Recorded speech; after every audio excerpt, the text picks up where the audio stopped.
Sesaat lagi Anda akan mendengarkan program Renungan Sahabat Seperjalanan bersama Pendeta Wendy Pratama.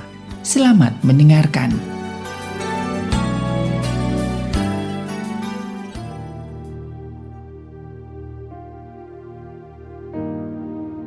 Selamat berjumpa kembali dalam layanan audio Sahabat Seperjalanan. Hari ini adalah hari Senin 20 Februari 2023. Tema renungan saat teduh kita dengan judul Manusia Melawan Tuhan. Manusia melawan Tuhan. Firman Tuhan terambil dalam Kisah Rasul pasal yang keempat ayat 26 sampai dengan ke-27. Raja-raja dunia bersiap-siap dan para pembesar berkumpul untuk melawan Tuhan yang diurapinya. Sebab sesungguhnya telah berkumpul di dalam kota ini Herodes dan Pontius Pilatus beserta bangsa-bangsa dan suku-suku bangsa Israel melawan Yesus, hamba-Mu yang kudus yang Engkau urapi. Mari kita berdoa. Bapa yang di dalam sorga, sungguh kami bisa merasa malu dan menutup muka untuk semua tingkah laku manusia yang membalas segala kebaikan dan rancangan Allah dengan cara melawan Engkau sendiri. Ampuni segala dosa dan salah kami. Biarlah kami boleh belajar kebenaran firman Tuhan pada hari ini. Dalam nama Tuhan Yesus kami berdoa. Amin.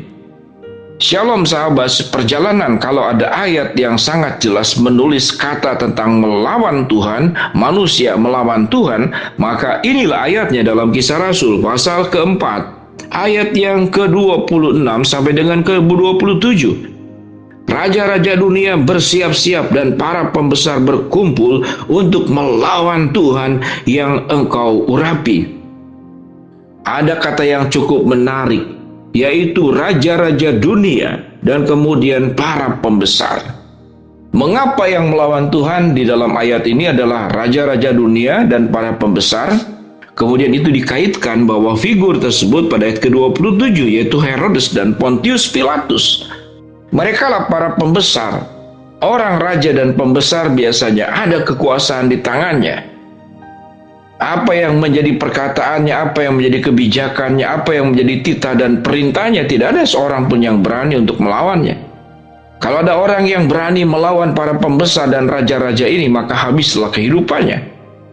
Tatkala dalam posisi seperti demikian, baik para raja dan pembesar, dalam catatan di sini adalah Herodes dan Pontius Pilatus.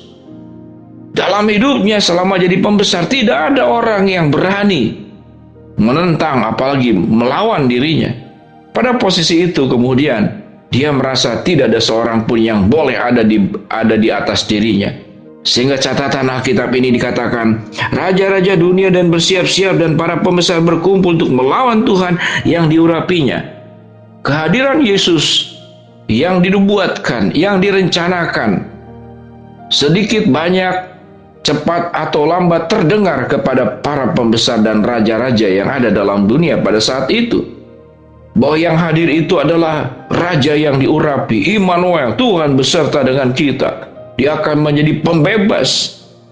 Semua nubuatan-nubuatan itu tentu terdengar kepada para pembesar dan raja-raja. Apa yang terjadi? Yaitu ketersinggungan. Tidak boleh ada yang lebih besar dari saya. Tidak boleh ada yang lebih tinggi dari aku. Dan tidak boleh ada yang lebih berkuasa dari diriku sendiri. Maka itulah sebuah penyakit kejiwaan. Tatkala seseorang sudah mendapatkan berkat kedudukan tertinggi, dia menjadi lupa diri. Dan dia merasa dialah langit dan tidak ada langit di atas dirinya. Sehingga pepatah mengatakan di atas langit ada langit, itu tidak berlaku bagi mereka, bagi para penguasa dan raja-raja.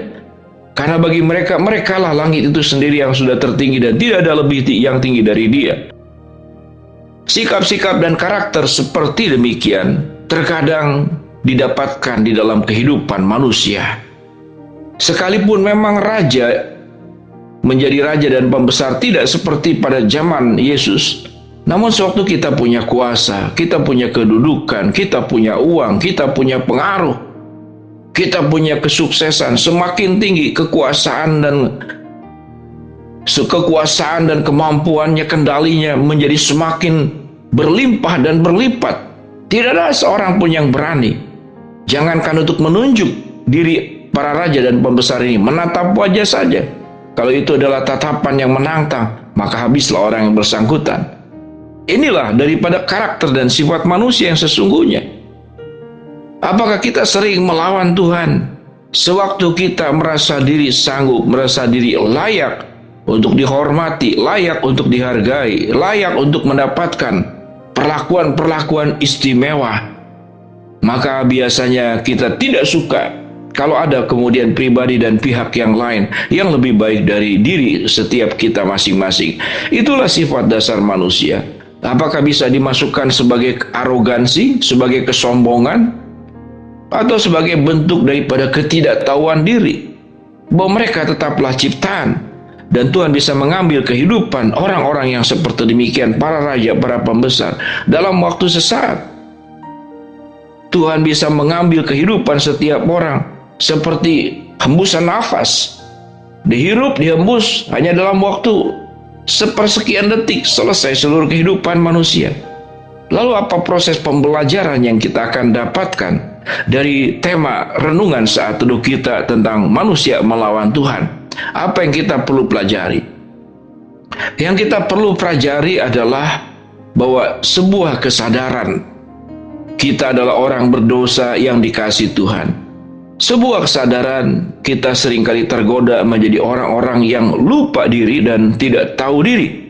Sebuah kesadaran yang harus terus diperjuangkan, diingat, khususnya pada saat kita mendapatkan kesuksesan, pada saat kita mendapatkan kekuasaan, pada saat kita mendapatkan privilege, keususan karena satu dan lain hal. Lalu kita kemudian menjadi pribadi diri, merasa diri sebagai Tuhan. Ada pepatah mengatakan kekayaan bisa mengubah nada bicara orang, jabatan bisa mengubah adab bicara orang. Jadi orang yang kemudian kekayaan, nada bicaranya jadi bisa semakin tinggi. Lalu kekuasaan bisa membuat adab bicara. Adab itu adalah kesantunan bicara.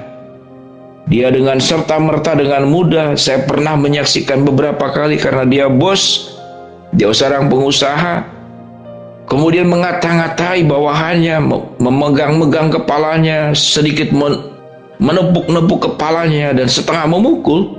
Kemudian keluar kata-kata yang tidak seharusnya. Manusia itu kan diciptakan bergambar dan rupa Allah, namun keluarlah kata-kata binatang segala macam dari yang bersangkutan, seorang bos. Pada akhirnya kemudian selang berapa lama saya bertemu lagi dengan orang yang bersangkutan. Kondisinya sudah mengalami stroke.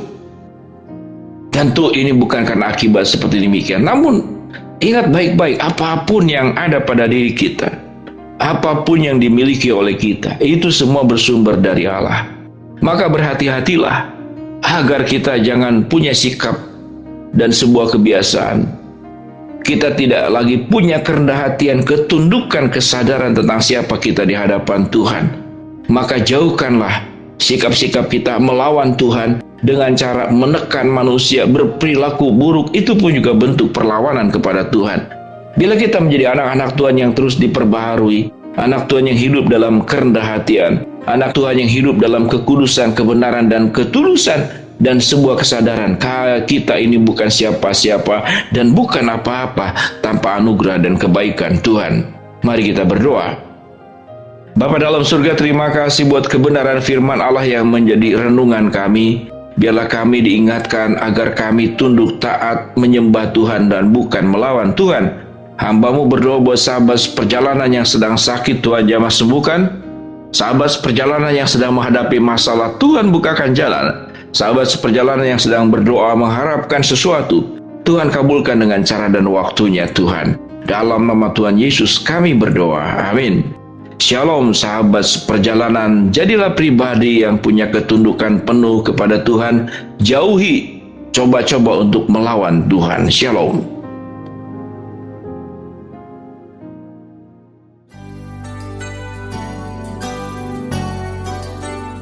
Anda baru saja mendengarkan program Renungan Sahabat Seperjalanan bersama Pendeta Wendy Pratama.